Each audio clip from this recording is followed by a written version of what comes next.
Bueno, se cumplieron 41 años el 2 de abril del desembarco de las tropas argentinas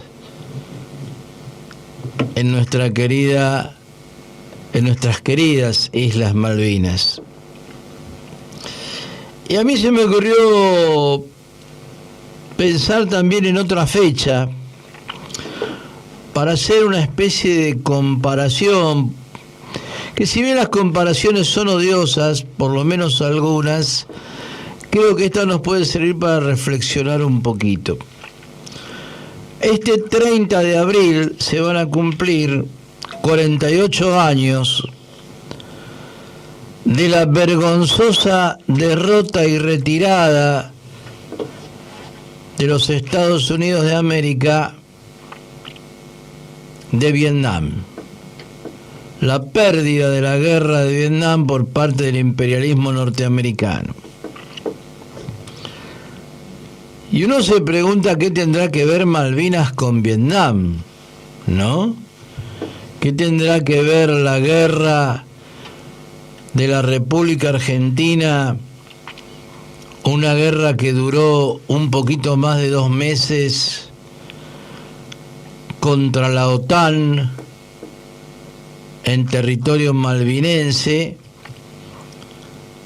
con la guerra librada durante 20 años por el imperialismo norteamericano y las rémoras del imperialismo francés contra el pueblo vietnamita? Y la verdad es que las dos guerras están ligadas, porque las dos guerras han sido guerras anticolonialistas. Obviamente en Malvinas las tropas argentinas estuvieron comandadas por una recua de asesinos, torturadores, genocidas y traidores, cuyo máximo exponente en ese momento era el general borracho Leopoldo Fortunato Galtieri. En cambio, las tropas vietnamitas, las tropas del pueblo de Vietnam, estuvieron conducidas por el patriota revolucionario Ho Chi Minh, presidente del Partido Comunista de Vietnam, un héroe de la lucha contra el colonialismo y un hombre que entregó su vida por la libertad de su pueblo. En la guerra de Vietnam murieron 58.000 soldados estadounidenses y 3 millones de vietnamitas.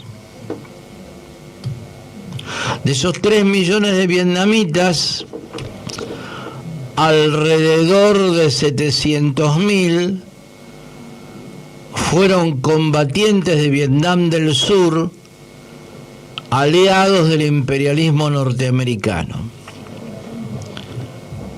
Y después de una larguísima confrontación,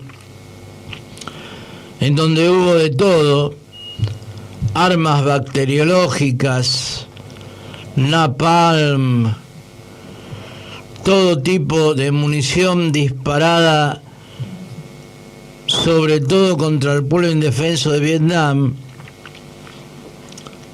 las tropas vietnamitas, el pueblo de Vietnam, tanto de Vietnam del Norte como de Vietnam del Sur, el Vietcong en Vietnam del Sur, lograron una victoria aplastante, definitiva y vergonzosa sobre la potencia económica y militar más poderosa del mundo en ese momento, y también hoy, los Estados Unidos. O sea que de nada sirvió al imperialismo norteamericano la increíble cantidad de bombas y de todo tipo de cosas que arrojaron sobre el pueblo indefenso, sobre las tropas de Vietnam del Norte, etcétera, etcétera. Lo cual prueba que cuando un pueblo se decide a luchar por su liberación, aunque los costos de esa lucha son extraordinariamente altos, ya lo vemos, 3 millones de muertos, al final la victoria sobre los enemigos no solo es posible, sino que muchas veces es una realidad que llega porque tiene que llegar. Del otro lado, del lado de Malvinas, se movilizaron alrededor de 25.000 soldados estadounidenses y 24.000 soldados argentinos y una gran cantidad de barcos, de aviones, de submarinos, etcétera, etcétera. Pero más allá de toda esa movilización de tropas, todo terminó con 649 soldados argentinos muertos y 255 soldados británicos fallecidos. O sea que semejante parafernalia bélica, con miles y miles de soldados y tanques y aviones, etcétera, etcétera, terminó con 2 meses de guerra, unos cuantos tiros aparentemente, y la derrota militar argentina. Pero esa derrota, y estamos hablando en el plano estrictamente militar, no fue una derrota fácil, no fue una guerra fácil para el imperialismo inglés. El imperialismo inglés perdió 2 fragatas, 2 destructores, 45 aviones en combate, 47 aviones inutilizados y un buque de desembarco. Todo eso en 2 meses. Y las tropas argentinas perdieron 56 aviones y el ARA General Belgrano, que fue bombardeado afuera de la zona de exclusión. Si bien toda muerte, y sobre todo toda muerte de tropas argentinas y de hombres de nuestro país es una tragedia en sí misma, la desproporción entre lo movilizado y las bajas es verdaderamente importante. ¿Y esto a qué se debe?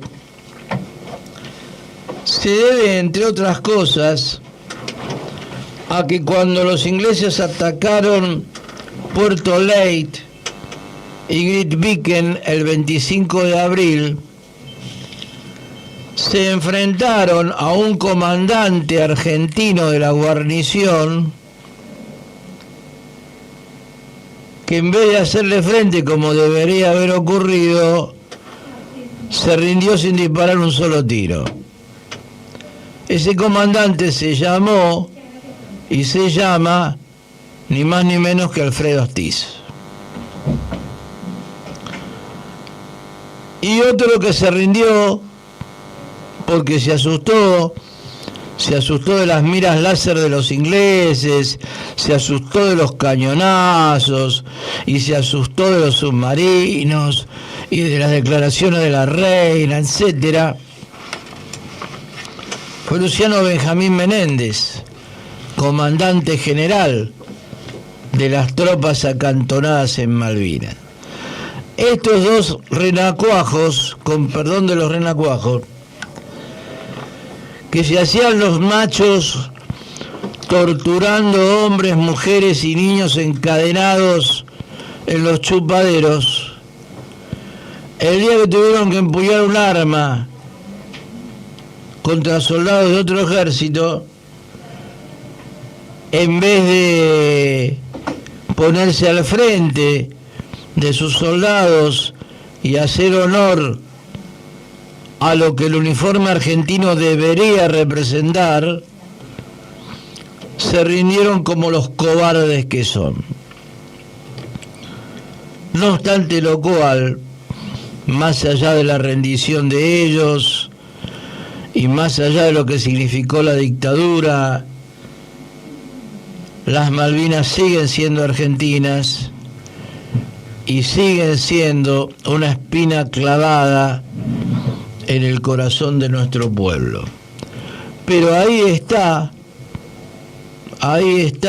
el recuerdo de Ho Chi Minh, el recuerdo del pueblo de Vietnam, que nos dice que no importa lo fuerte que parezca el enemigo, que no importa la cantidad de tropas que tenga el enemigo y la cantidad de armas que tenga el enemigo y la cantidad de recursos puestos al servicio de la guerra que tenga el enemigo, si el pueblo en su corazón hace crecer la valentía y el odio hacia sus enemigos.